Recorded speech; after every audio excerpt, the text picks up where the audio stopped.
I remember very vividly the run up to the Iraq War. I remember the Bush administration's fear mongering about the supposed threat of weapons of mass destruction from Saddam's Iraq. I remember Condoleezza Rice saying that we don't want the smoking gun to be a mushroom cloud. There will always be some uncertainty about how quickly he can acquire a nuclear weapon, but we don't want the smoking gun to be a mushroom cloud. I remember Colin Powell going to the United Nations and saying, look, we have definitive evidence that Saddam Hussein is producing a nuclear weapon. Indeed, the facts and Iraq's behavior show that Saddam Hussein and his regime are concealing their efforts to produce more weapons of mass destruction. Yellow cake and everything. I got some yellow cake right here. Look, you see, you believe this shit now? Don't drop that shit. I know what to do with it. Well, I got it wrapped up in this special CIA napkin. Don't drop that shit. Yeah. You hope I don't drop this shit. Pray to God you don't drop that shit. And one thing I very much remember is how congressional Democrats at the time were terrified of being on the wrong side of the war. There was quite a bit of Democratic opposition to the first Gulf War back in 1990 and 1991, and Democrats got burned bad. So for this second Gulf War, and in this atmosphere where any kind of criticism of the Bush administration was enough to get you labeled a traitor to the United States or objectively pro-terrorist or some other nonsense such as that, so many congressional Democrats decided to take the path of absolute least resistance and support authorization for the use of military force in Iraq. Bush was just too popular. The public was just too much on his side. And it was a real act of courage at the time to oppose that war, to oppose the run up to war, and to cast a ballot against the military force. Now, fast forward to the present, fast forward, 24 years, and another Republican president is trying to go to war in another Middle Eastern country, this time Iran, part of an axis of evil. And that president's already gone to war, already commenced the attack. There was no authorization for the use of military force. There was no run up to war. There was no attempt to persuade the public. There's just a almost surprise attack on a Saturday morning that has now embroiled the United States in a conflict which may become a regional war and has already promised to do real damage to the global and American economy.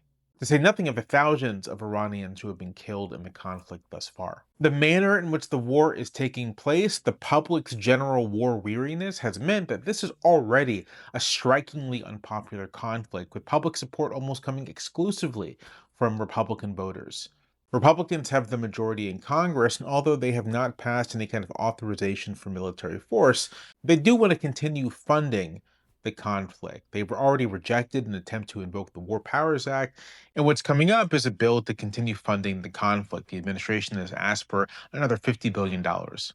I'll say here that last year, the Trump administration passed a piece of legislation, the One Beautiful Bill Act, crafted by congressional Republicans, opposed by all Democrats, that slashed public health insurance benefits and Medicaid, slashed the food assistance, slashed all kinds of programs for lower income people in order to funnel money to the wealthiest Americans. Now, that same administration is coming to Congress hat in hand for more money to prosecute what is an illegal war, what is an unpopular war, and what is an immoral war.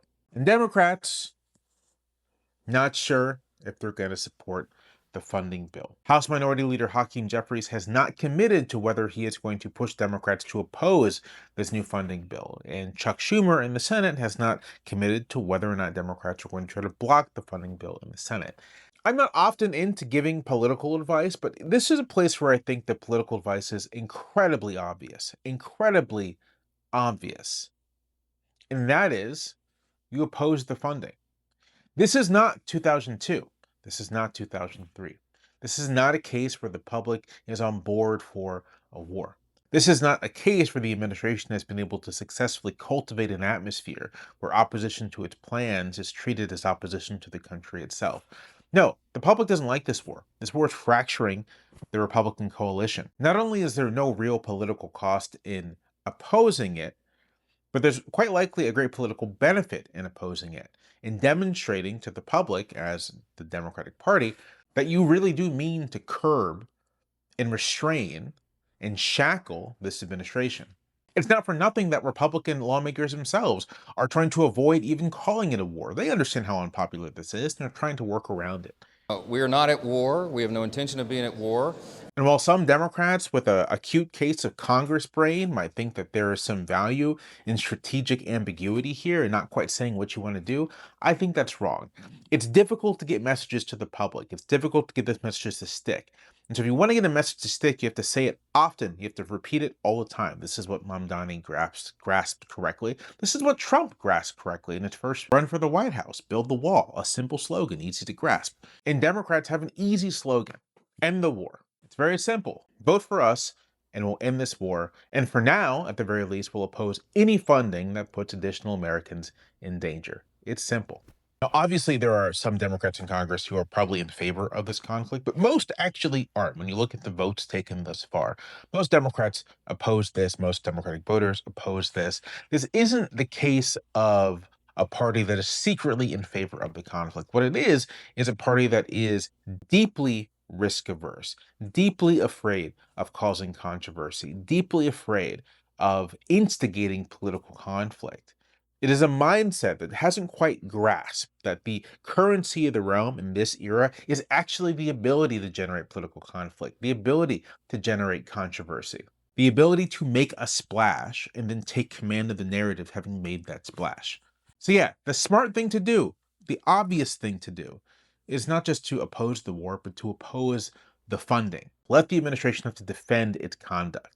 I can't think of a better political place for Democrats to be than forcing the White House's hand on its unpopular war.